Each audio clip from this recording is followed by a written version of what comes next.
हम माँ बानी, धरती माँ। हमार आँख मानव के दृढ़ संकल्प के चमत्कार देख रहल बा। मानव कितना शक्तिशाली, कितना बलवान बा, ई देख के स्वयं हमके आश्चर्य हो रहल बा। ओकर संकल्प शक्ति ता देवता के भी मात देहलस। दुख के बात खाली ई बा कि मानव कबो कबो आपन शक्ति के दुरुपयोग कर बैठेला और ऐसे स्वार्थ के पूर्ति करे लागेला। ई ओ समय होखेला जब प्रतिशोध के भावना ओकर मन के सारा दूसर भावना से आगे निकल जाला। हम ओ माता के आगे भी सिर झुकावे पर विवश बानी जे पुत्र के दुख के आपन दुख बना लेली। माता और पुत्र के ई सुंदर संबंध भी मानव जाति के एगो अधिकार बा। शुक्राचार्य के अनुष्ठान देवता में कौतूहल उत्पन्न कर देले बा। देवराज इंद्र के आपन भूल के आभास भइल, परंतु देर से। और अब हम देख रहल बानी कि उनकर सुंदर पुत्री जयंती भी एक खेल में कूद पड़ल बिया। और हम उत्सुकता से देख रहल बानी कि वो का करेले और कैसे करेले।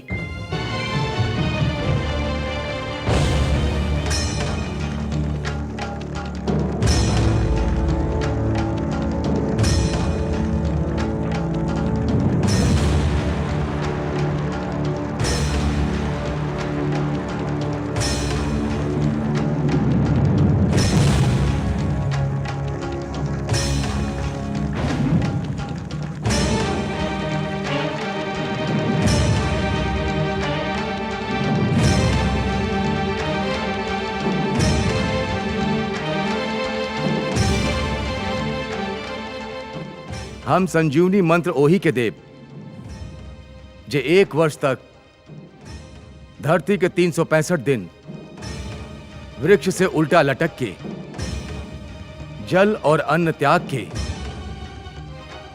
केवल जलद पत्ती के धुआं पियत रहे पूरा 1 वर्ष तक।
का करल बाड़ू तू?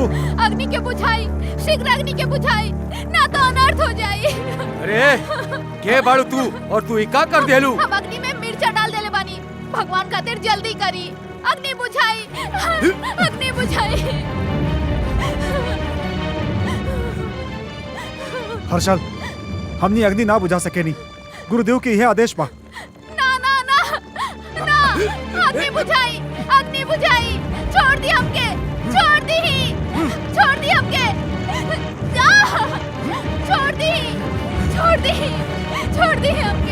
ईश्वर खातिर छोड़ दी हमके, छोड़ दी ईश्वर खातिर छोड़ दी ना हमके।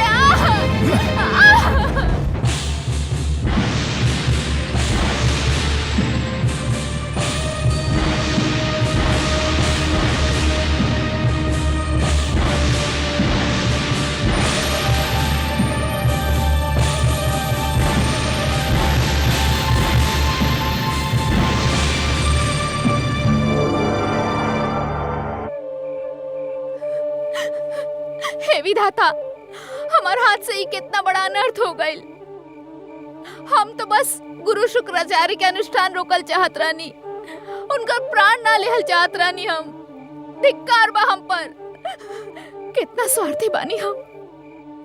खाली देवलोक के बचावे खातिर, अपन पिता के हित के रक्षा खातिर हम एगो महान विद्वान, एगो महान तेजस्वी, एगो महान ज्ञानी गुरु से कितना घिनौना छल कैले बानी। पापी हो गइल बानी हम ईश्वर, पापी हो गइल बानी। कैसे धुली पाप, कैसे होगी पाप के प्रायश्चित। हे विधाता, हमार सहायता करी, गुरु शुक्राचार्य के कोनो क्षति ना पहुंचे। हे शिव शंकर, उनकर प्राण के रक्षा करी, उनकर प्राण के रक्षा करी, उनकर प्राण के रक्षा करी हे ईश्वर।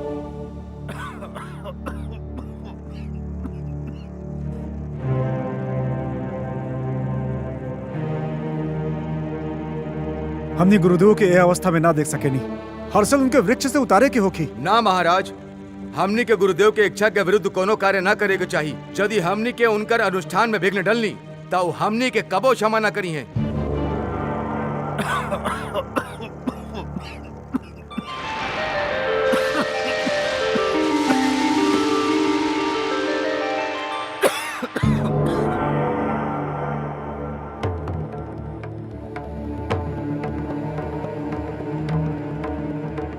आपन अनुष्ठान रोक द शुक्राचार्य।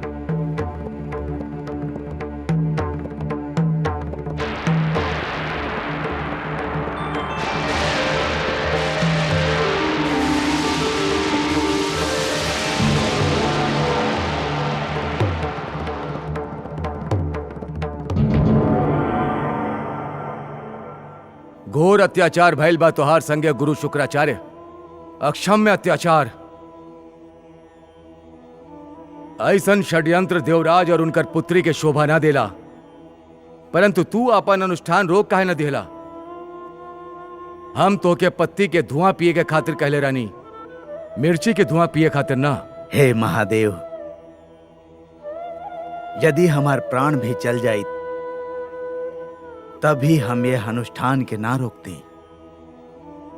काहे कि रउआ के दिहल वचन हमरा खातिर हमार प्राण से भी अधिक मूल्यवान बा भोलेनाथ।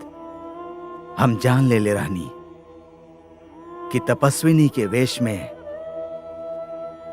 देवराज इंद्र के पुत्री जयंती हमार अनुष्ठान के अपितु हमार अंत करे के चेष्टा कर रहल बिया।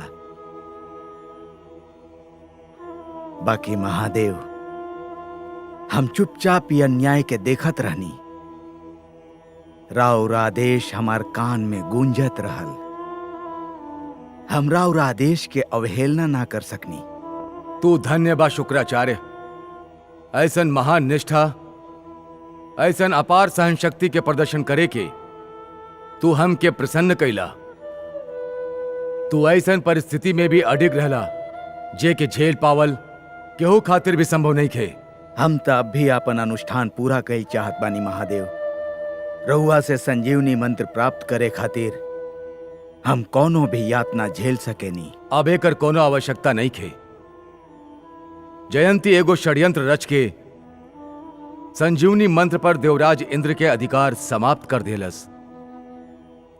संजीवनी मंत्र के प्राप्त करे के अधिकारी तू बड़ा, खाली तू। देवराज ता ए अनुष्ठान के नाम से ही भयभीत हो गए रहले। हम ई निर्णय कैले बानी कि संजीवनी मंत्र के प्राप्त करे के योग्य तू ही बाड़ा। हे महादेव, हे भोलेनाथ, हे शिव शंभु, हे महेश, हे शंकर, रउआ के कोटि कोटि प्रणाम, कोटि कोटि धन्यवाद। हम तो के संजीवनी विद्या अवश्य देव, परंतु ध्यान रहे अधिकार और शक्ति के मत चढ़ जाए तब विवेक के पग डगमगाए लागेला, बुद्धि लड़खड़ाए लागेला। ऐसन बार बार भइल बा कि कोनो महान शस्त्र, कोनो महान शक्ति पावत ही मस्तिष्क में अहंकार भर जाला और अहंकार के हाथ शक्ति के दुरुपयोग होखे लागेला। संजीवनी जीवन दान बा। जीवन पुण्य को भी मिल सकेला और पाप के भी, प्रकाश के भी मिल सकेला और अंधकार के भी। तू इस शक्ति के पावे के बाद आपन मर्यादा मत भूल जइया, विवेक से मुख मत मोड़ लिया। हे महादेव, हम सदैव राव आज्ञा के ध्यान रखब। तला हम तोके संजीवनी मंत्र प्रदान करत बानी।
उठा हमारे शिष्य लोग, उठा उठा, जागा, उठा।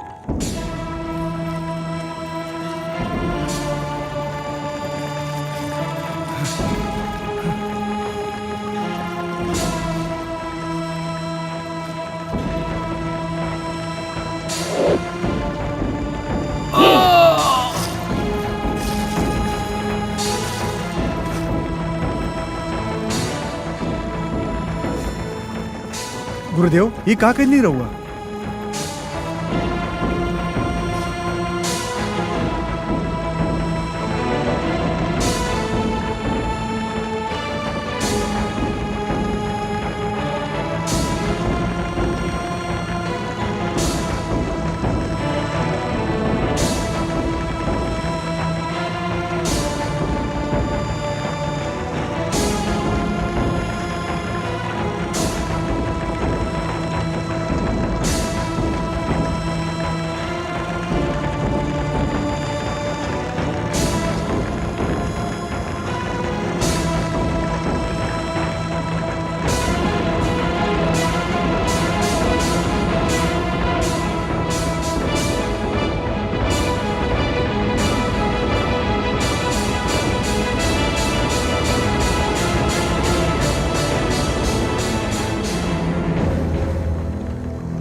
गुरुदेव, गुरुदेव, गुरुदेव के जय, गुरुदेव के जय, गुरुदेव के गुरुदेव के गुरुदेव के जय।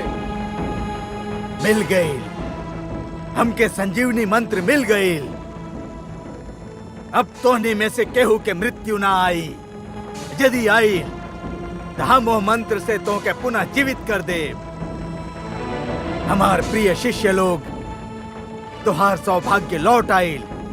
हमार तपस्या सफल हो गई। अब देवता सबसे प्रतिशोध लेवे के समय आ गई। हम कई वर्ष से जेकर प्रतीक्षा करत रहनी, वो घड़ी आ गई। सावधान, सावधान देवलोक के वासी, सावधान।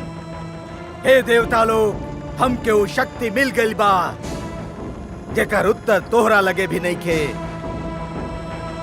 हम तो से अपन अपमान के प्रतिशोध ले। तू लोग हमार प्रकोप से कदापि ना बच पाइबा। गुरुदेव के गुरुदेव के गुरुदेव के गुरुदेव के गुरुदेव के गुरुदेव के गुरुदेव के गुरुदेव के गुरुदेव के गुरुदेव के गुरुदेव के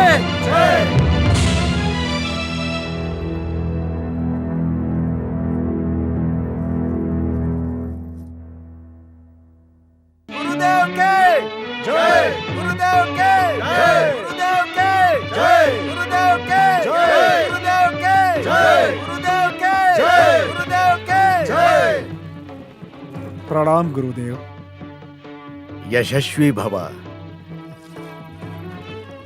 आई माता।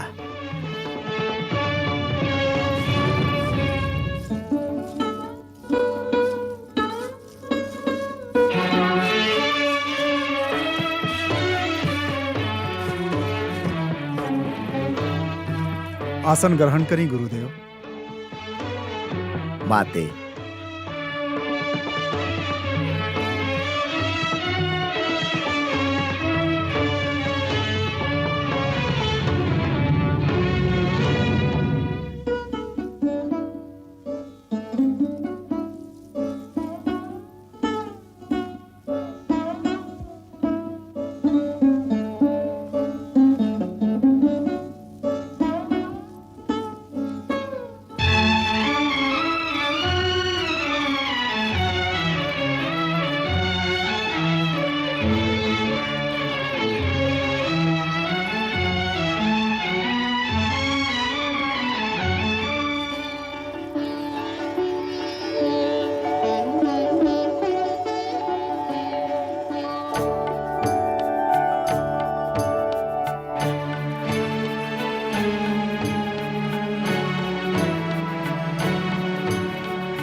महाराज, इता उहे कन्या बिया जे राजगुरु के अनुष्ठान भंग करे के चेष्टा कैले रहला। हाँ गुरुदेव, यूहे कन्या बाड़ी जौन राउर अनुष्ठान रोके खातिर राउर प्राण लेहल चाहत रहली। हम जानत बानी। कन्या, का तोहरा के अपन अपराध स्वीकार बा? हाँ, हमके अपन अपराध स्वीकार बा। तो फिर तोहके अपराध के दंड मिली। सैनिक, पकड़ ला एकरा। ठहरा।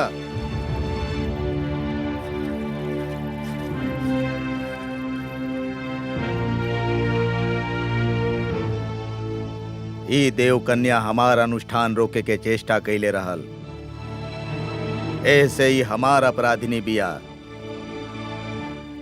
एकरा से प्रश्न पूछे और दंड देवे के अधिकार केवल हमके बा, केहू और के ना। प्रश्न पूछे के का आवश्यकता बा गुरुदेव? ये एगो राजकुमारी बिया और ये अपन भरी सभा में अपराध भी स्वीकार कर लेले बाड़ी। एकरा साथ उहे व्यवहार होखी जौन एगो शत्रु कन्या के संगे होखे के चाहिए। ना, न्याय विधान कहेला कि अपराधी के अपन बात कहे और ओकर अपन रक्षा करे के पूरा अधिकार दिहल जाए के चाहिए। कोनो अपराधी से ओकर ई अधिकार छीनल ना जा सकेला। देवराज पुत्री। देवराज पुत्री? देवराज पुत्री?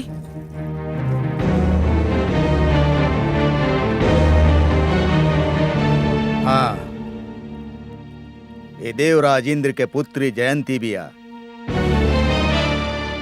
हमें के वही समय पहचान ले रहनी जब ही तपस्विनी के वेश में आयल रहल, जहां हम अनुष्ठान करत रहनी। यदि सत्य बा तब तक एके एक पल खातिर भी जीवित छोड़ल मूर्खता होगी गुरुदेव। एकर निर्णय हम करब।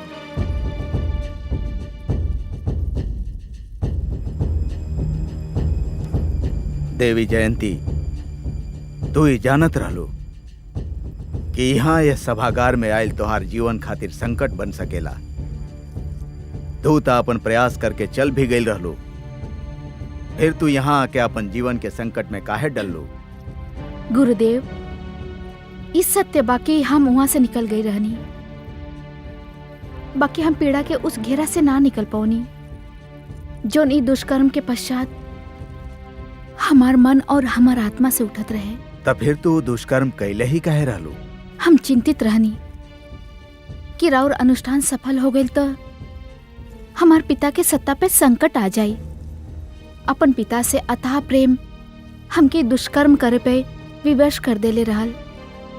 पिता के प्रेम एगो स्वाभाविक ही ना, एगो महान और पवित्र भावना बा। फिर तो के ऊपर पश्चाताप काहे बा देवी? हमरा और अनुष्ठान भंग करे खातिर जौन कुछ भी कहनी उस सत्य ही पिता से प्रेम के परिणाम रहल, परंतु ओकर उपरांत जौन कुछ भइल ओकर हम कल्पना भी ना कइले रहनी। हमरा और नेत्र से, राउर नाक से और राउर मुंह से रक्त के फुहार फूटत देखनी तो हमार आत्मा हमके धिक्कारे लागल।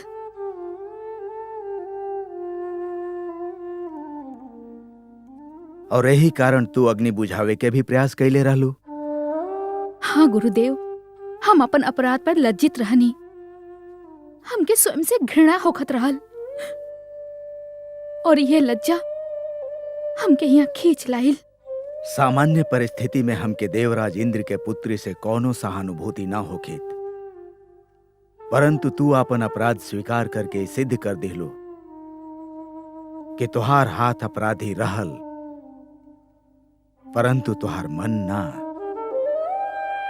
तो सत्य बोल के हमार हृदय जीत ले बाड़ू। काहे कि यदि सत्य के परिणाम जान के भी केहू सत्य बोले तो वो अवश्य आदर के पात्र हो खेला। और यही से हम तो के यह अपराध खातिर क्षमा करत बानी। अपराध क्षमा कैल जा सकेला गुरुदेव, बाकी पाप ना। तू का कहल चाहत बाड़ू? राउर प्रदान कैल क्षमा हमारा अपराध के बोझ अवश्य हल्का कर सकेला, परंतु हम खाली अपराध ना पाप भी कैले बानी और ये पाप के बोझ हमार मन से तब तक ना हट सकेला जब तक कि हम एक प्रायश्चित ना कर ली। हम तुहार भावना के आदर करत बानी देवी। यदि तू समझत बाड़ू कि प्रायश्चित तोहरा खातिर आवश्यक बा और तोहके उसे शांति मिल सकेला त ठीक बा, ये अधिकार भी हम तुहके देत बानी। तू अपन प्रायश्चित स्वयं निर्धारित करा। हम निर्धारित कर ले बानी गुरुदेव। का? हम रउआ के शारीरिक कष्ट देले रहनी, राउर प्राण लेवे चाहत रहनी। ये पाप के प्रायश्चित खाली सेवा और समर्पण से हो सकेला, बाकी तबे संभव बा जब रउआ हमके कर अवसर देही। हम अवसर देही? कैसे? हमार प्रस्ताव, हमार विनती मान के। देवी, हम तुहार संकेत समझे में असमर्थ बानी। कृपया स्पष्ट कहा। हम आजीवन राउर सेवा और रउआ समक्ष आत्मसमर्पण करे खातिर राउर धर्म पत्नी बनल चाहतानी। का?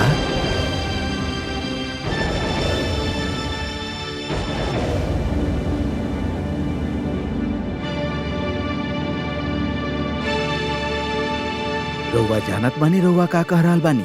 भली भांति जानत बानी गुरुदेव, और ई जानल चाहत बानी कि रउआ के हमार प्रस्ताव स्वीकार बा या ना। परंतु देवी, हमार प्रश्न के उत्तर परंतु ना, खाली हाँ या ना हो सकेला। यही में से हम एगो उत्तर सुनल चाहतानी।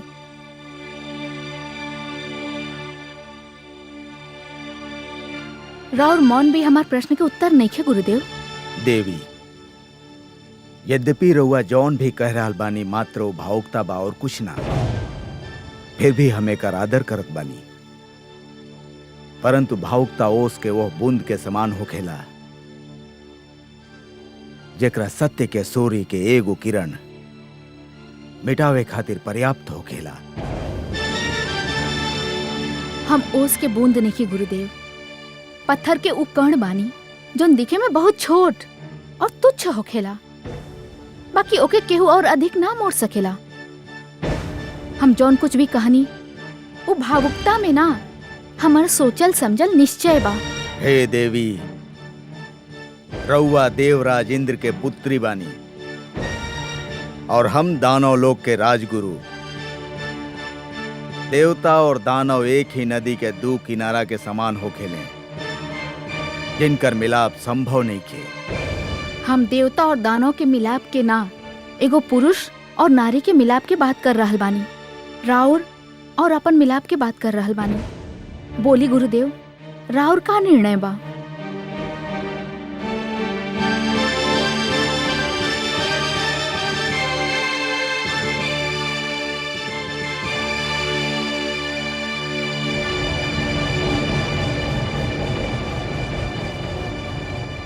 ओ तपस्वी शुक्राचार्य, स्वर्ग के अप्सरा भी जेकर पांव ना डिगा सकली,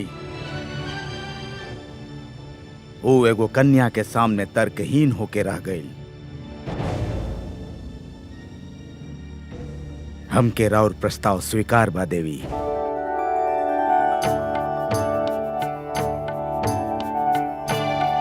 जाएं, जाके हमार माता से आशीर्वाद ली।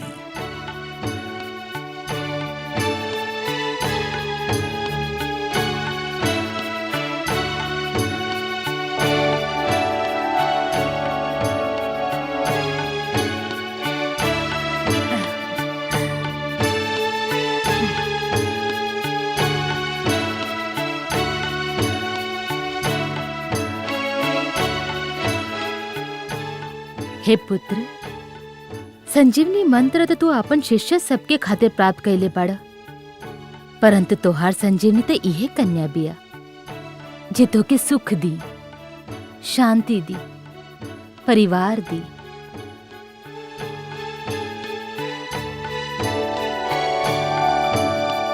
गुरुदेव के, गुरुदेव के, गुरुदेव के, गुरुपत्नी के, गुरुदेव के, गुरुपत्नी के, गुरुदेव के, गुरुपत्नी के, गुरुदेव के, गुरुदेव के।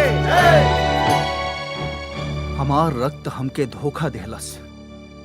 हमार रक्त हमार घर के दिया हमार घर के फूक देहलस।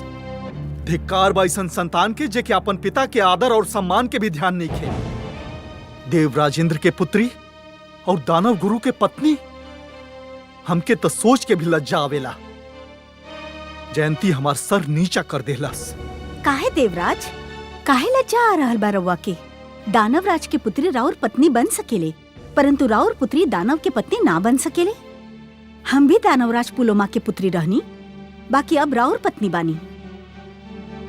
वो और बात बा। वो और बात काहे बा?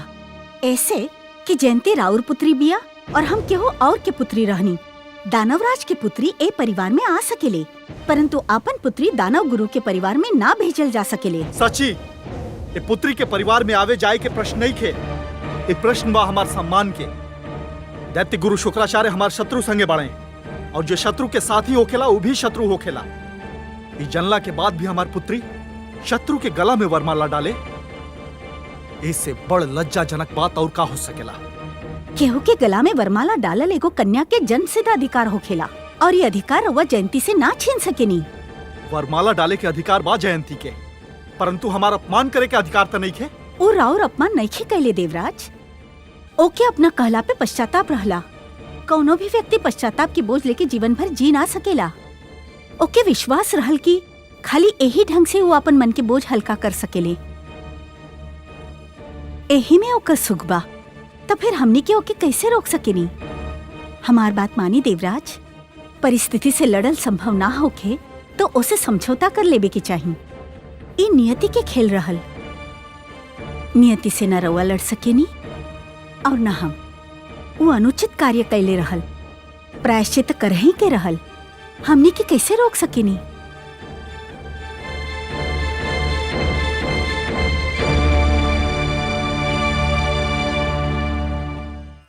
देखनी महादेवी, देखनी अहंकार के दुष्परिणाम। मस्तिष्क में जब अहंकार भर जाला त सिर तन के आसमान के छुए लागेला, और फिर जब परिस्थिति अहंकार के चूर चूर कर देला तो वह सिर फिर से पृथ्वी पर आ गिरेला। देवराज इंद्र के झुकल सिर उनकर चकनाचूर अहंकार के साक्षी बा देवी। देवराज से भूल भइल बा, और ऊ ए भूल के फल भी भोग रहल बाड़े। परंतु हे कमल नयन, प्रश्न तो ई बा कि का जयंती जौन कर रहल बिया वो अनुचित नहीं खे? महादेवी, राउर प्रश्न के उत्तर खाली एगो प्रश्न से ही दिहल जा सकेला। और उ प्रश्न ई बा कि जयंती दैत्य गुरु शुक्राचार्य के संगे पहले जौन कुछ भी कैलस का उ उचित रहल? ना महादेवी ना, हर क्रिया के कौनो न कौनो प्रतिक्रिया अवश्य होखेला। तब फिर अनुचित क्रिया के प्रतिक्रिया उचित कैसे हो सकेला देवी? हाँ, परंतु ये के रोकल भी त ना जा सकेला। ई सब अप्रिय घटना के आरंभ देवराज इंद्र के भूल से भइल रहल देवी। जौन प्रकार अग्नि से खाली धुआं ही उत्पन्न होखेला, जल ना, वही प्रकार भूल से खाली पश्चाताप के जन्म होखेला देवी, संतोष के ना। तई घटनाक्रम कहाँ जाके रुकी देवेश्वर? जयंती के ई निर्णय ये घटनाक्रम के आरंभ बा देवी, अंत ना। ये आरंभ और अंत के मध्य अग्नि और रक्त के नदी बह रहल बा। दैत्य गुरु शुक्राचार्य के संजीवनी मंत्र के मिल जाइल देवलोक खातिर एगो अशुभ समाचार बा।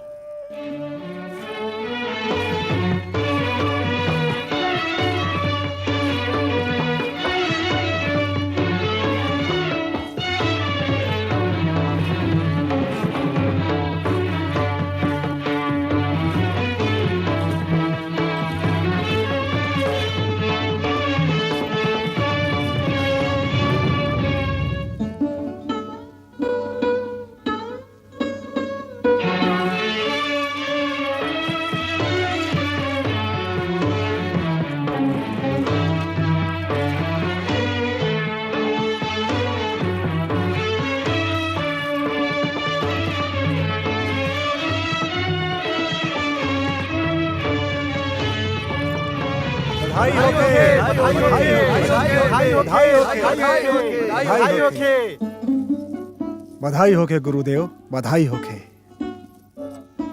बधाई हो के गुरु पत्नी।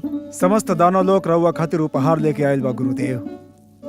हमके खाली एगो उपहार चाहिए। हमार चरण में देवता सबके झुकल सिर दे सकेला। हमके यह एगो उपहार द। गुरुदेव, हमनी के तो पहले भी कबो देवता सबसे युद्ध करे में आपन प्राण की चिंता ना कहनी, और अब तो रउआ लगे संजीवनी मंत्र भी बा। अब हमने के कौन बात के भय हो सकेला गुरुदेव? गुरुदेव, रउआ आज्ञा दी तो हम आज ही देवलोक पर सेना लेके टूट पड़ी, ओके तहस नहस करके रख दी। रउआ और से आज्ञा के देर बा, हमने के आक्रमण खातिर प्रस्तुत बानी। हम तो के आज्ञा देत बानी, जा देवलोक पर आक्रमण करा, अपन पराजय के प्रतिशोध ला।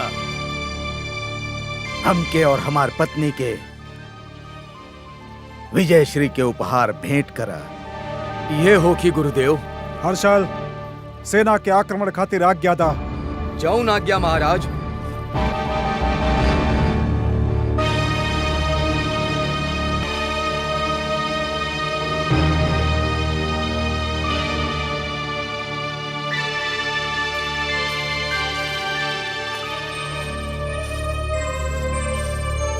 देवराज, चित्ररथ, मलय केतु, बोलत काहे नहीं खा? देवराज, दानवराज कालकेतु देवलोक पर आक्रमण करे के घोषणा कर देले बाड़न। ओकर सेना आंधी के गति से बढ़ल चलल आ रहल बा। देवलोक में युद्ध के घोषणा कर दा। सेना के तुरंत बाहर निकले और दानव सेना के सामना करे के आदेश दा। जा। जौन आज्ञा देवराज।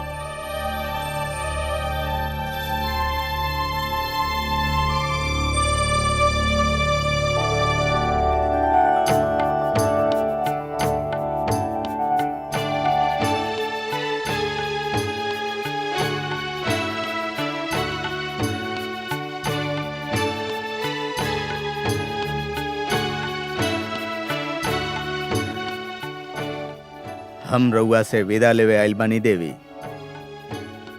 दोनों ओर से युद्ध के घोषणा हो चुकल बा। युद्ध कौनो भी क्षण आरंभ हो सकेला।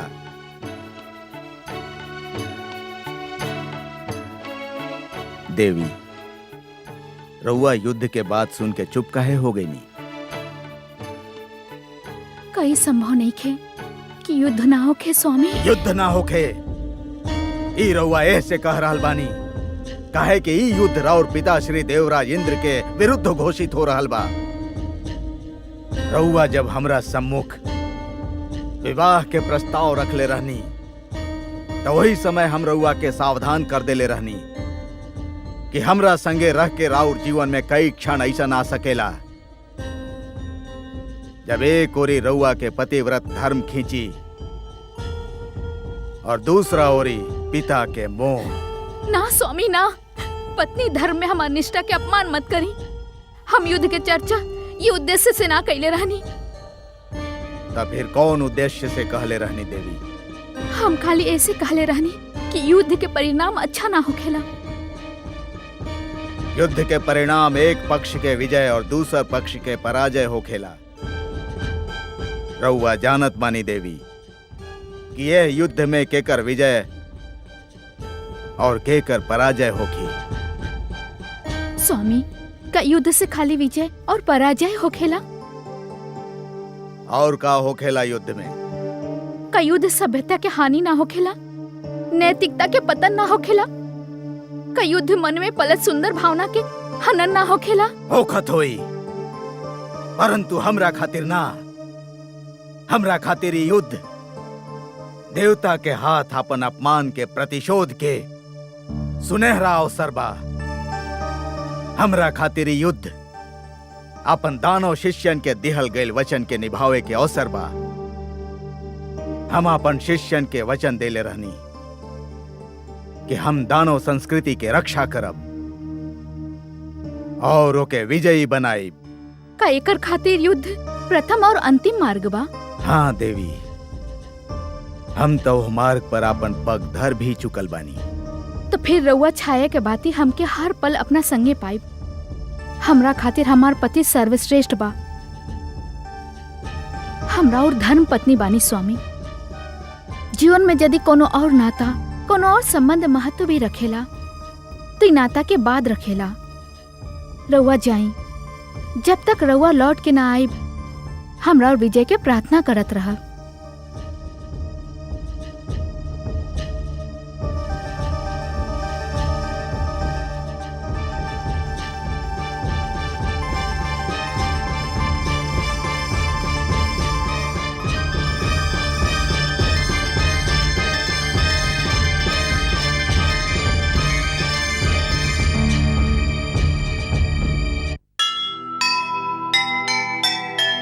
क्रोध द्वेष प्रतिशोध हैं अनुचित सारे काम। चाहे जैसा युद्ध हो सुखद नहीं परिणाम। प्रेम बनाए काज सब द्वेष बिगाड़े काम। मन में प्रेम बसाइए भला करेंगे राम।